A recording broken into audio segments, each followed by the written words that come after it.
Apa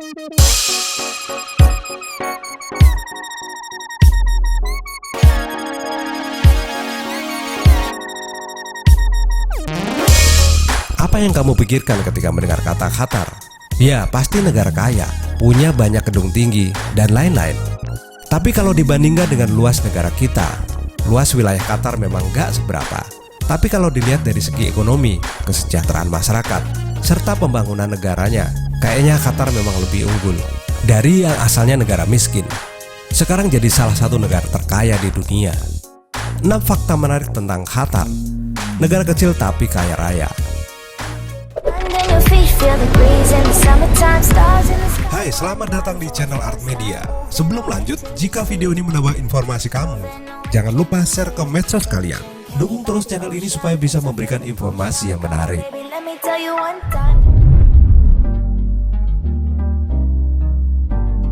Negara dengan luas 11,5 ribu kilometer persegi ini dulunya hanya negara semenanjung kecil yang gersang. Dilansir dari Famous, ekonomi Qatar zaman dulu sangat mengandalkan sektor peternakan, perikanan, dan budidaya mutiara. 3 sektor ini belum cukup untuk menunjang kehidupan masyarakat Qatar waktu itu. Apalagi budidaya mutiara mereka sempat merosot semenjak Jepang menguasai pasar mutiara pada tahun 1920 dan 1930. Tapi siapa sangka, negara miskin ini ternyata menyimpan potensi kekayaan di dalam buminya. Pada tahun 1939, minyak bumi yang melimpah ditemukan di daerah Dukan. Penemuan ini memicu transformasi ekonomi besar-besaran dan mengubah citra Qatar di mata dunia. Negara ini kemudian mulai jadi salah satu pengekspor gas alam dan minyak bumi terbesar di dunia. Pemasukan Qatar dari ekspor minyak gak main-main. Buktinya Qatar jadi negara terkaya versi majalah Forbes. Jika dilihat dari pendapatan per kapitanya yang mencapai 147 juta, jumlah itu merupakan yang tertinggi di dunia.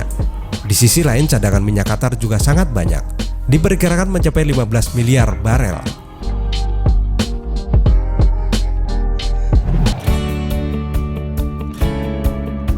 Masyarakat Qatar nggak harus bayar pajak penghasilan. Kalau di Indonesia, kita selalu dianjurkan untuk membayar pajak. Masyarakat Qatar tidak dikenakan pajak, khususnya pajak penghasilan. Hal ini juga berlaku bagi para pekerja asing seperti TKI. Jadi nggak heran kalau orang-orang di sana bisa hidup makmur.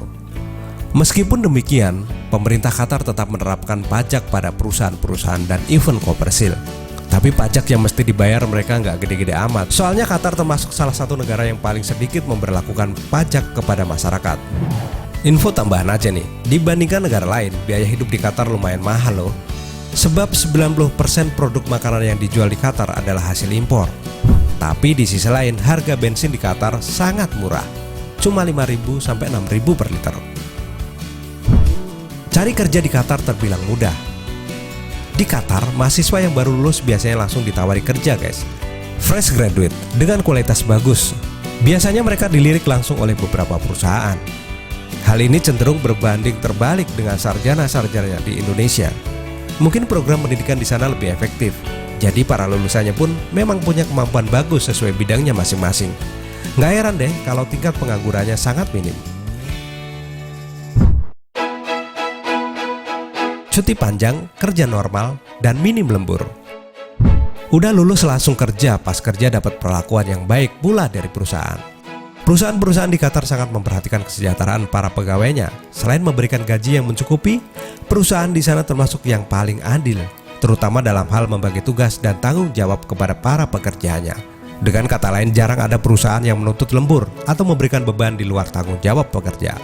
Selain itu, perusahaan-perusahaan tersebut biasanya memberikan jatah cuti kerja yang lumayan banyak, 24 hari jatah cuti per tahunnya.